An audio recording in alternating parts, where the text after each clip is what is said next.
Monsieur le Président, à votre entourage. En août dernier, après que les soldats rwandais aient refusé de partir, étaient donc devenus vos ennemis, il y a eu certaines paroles de vos proches ou de votre entourage qui ont pu être considérées comme un encouragement à la chasse aux Tutsis, une chasse qui a réellement eu lieu à Kinshasa et dans laquelle les habitants ont pris un rôle important. Ils se sont défendus, mais on a vu des scènes, des actes qui étaient proches d'actes de barbarie, des lynchages, apparemment à la fois sur des civils Tutsis et des militaires Tutsis, un petit peu confondus. C'est des images qui ont très fort frappé l'opinion publique ici, et on n'a pas eu le sentiment que vous, à ce moment-là, on n'a pas eu le sentiment que vous vous êtes interposé. On a eu l'impression que vous avez laissé faire.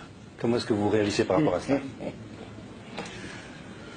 Écoutez, nous sommes habitués au montage, à la calomnie, au mensonge contre la République depuis que nous avons pris le pouvoir. Nous sommes très habitués à cela. Personne n'allait interdire à la population de Kinshasa de se défendre contre les Tutsis qu'ils connaissent bien. Ils les ont vus à l'heure. Tuant pour arracher des voitures, tuant pour occuper des villas, tuant pour violer les femmes et arracher les filles, tuant pour piller les banques. Il pourrait faire le tri entre les civils et les militaires? Mais lorsque les civils Tutsis, certains de ces civils Tutsis, avaient pris les armes données par leurs frères militaires et tiré sur leurs voisins, les voisins quand même ne sont pas aveugles, ils les voyaient. Et le voisin, donc les Congolais, n'étaient pas armés. Qu'est-ce qu'ils devaient faire? Il fallait qu'ils se défendent avec le moyen de bord. Ils l'ont fait. C'est leur droit. Messieurs, je vais dire avec force, c'est leur droit de se défendre contre ces assassins. Oui, comment est-ce que vous réagissez, vous, aux plaintes contre vous et votre entourage? Vous avez entendu ça? Mais ça, c'est plainte pour incitation au meurtre. Comment est-ce que vous réagissez, vous, sur le plan personnel? Qu'est-ce que ça vous fait sur le plan personnel? Je n'ai incité personne au meurtre. Quel meurtre? Vous venez dans un pays d'autrui, tuer les citoyens de ce pays, et vous dites, quand ils se défendent, ils commettent un meurtre. C'est un meurtre, ça.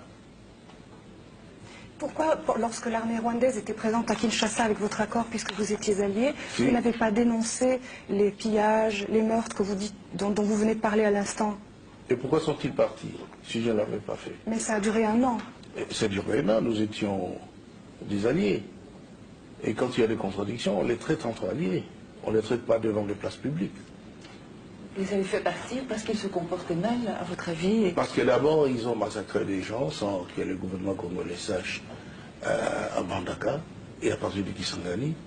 Deuxièmement, parce qu'ils se conduisaient en pays conquis, tuant, pillant, je viens de le dire, et puis ils se sont même immiscés dans la politique intérieure de notre pays.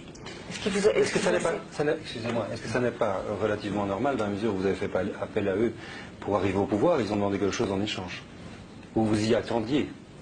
Enfin. Messieurs, notre alliance était une alliance d'intérêt.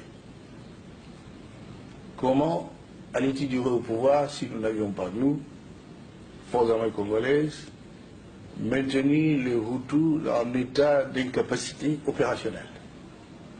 Ils en avaient besoin. Et c'était de ça que nous avions parlé lorsqu'ils devaient nous laisser le temps de faire passer les armes pour entrer aux Zaïd alors. Nous n'avions qu'une mission, chasser la dictature chez nous et démocratiser la société. Les deux, nous sommes contents de ce qui s'était fait. Mais ils ont voulu maintenant plus. Oui. Ils ont voulu être le maître de notre pays. Et ça, c'est impossible. Avez-vous échappé à des tentatives d'attentat? Pardon? Avez-vous échappé à des tentatives d'attentat? On en parle, mais ils ont comploté. En fait, c'est vrai, ils ont comploté, ils ont monté un coup d'État le 2 août pour essayer de m'assassiner, prendre le pouvoir. Vous savez la suite. Monsieur le Président, depuis ce lundi, il y a une plainte qui a été déposée contre vous, en Belgique, mais également en France, contre vous et contre certains membres de votre entourage, pour crimes contre l'humanité. Comment réagissez-vous et vous sentez-vous menacé? Écoutez, c'est de l'amusement. Hein. Crime contre l'humanité. Qui avions-nous tué? Et moi et mon entourage. Nous n'avons tué personne. Mais il faut le prouver. Mais le 25 août, par exemple, vous avez lancé un appel à la radio demandant à la population de prendre les flèches, les lances pour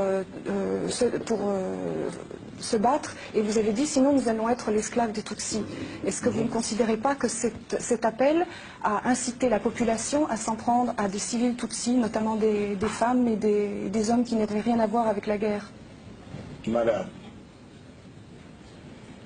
je ne suis pas forcé de vous dire qu'il ne faut pas croire que notre peuple est si naïf pour laisser les esclavagistes venir l'égorger, les soumettre à des exactions que notre peuple connaît tellement, parce que voisin des Tutsis et des Hutus.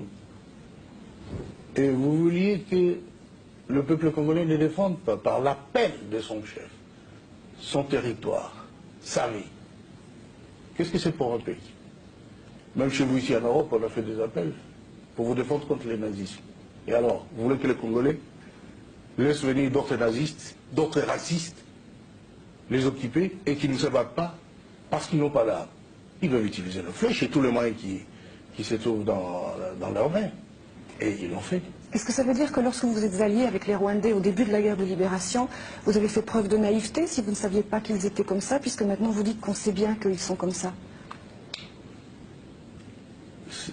La question, est-ce que vous avez mal choisi? Est-ce que vous avez mal choisi vos alliés? Nous n'avons pas mal choisi les alliés. Dans la politique, il y a la tactique. Et puis, c'est momentané les alliances parfois. Et lorsque ça tourne mal, chacun a intérêt, son intérêt de son côté parce qu'il sait pourquoi il a fait alliance. Je n'ai pas mal choisi mes alliés parce que c'était un bon choix. Ce sont les alliés qui ont tourné Kazakh. Et non, non. Oui, Madame Rack.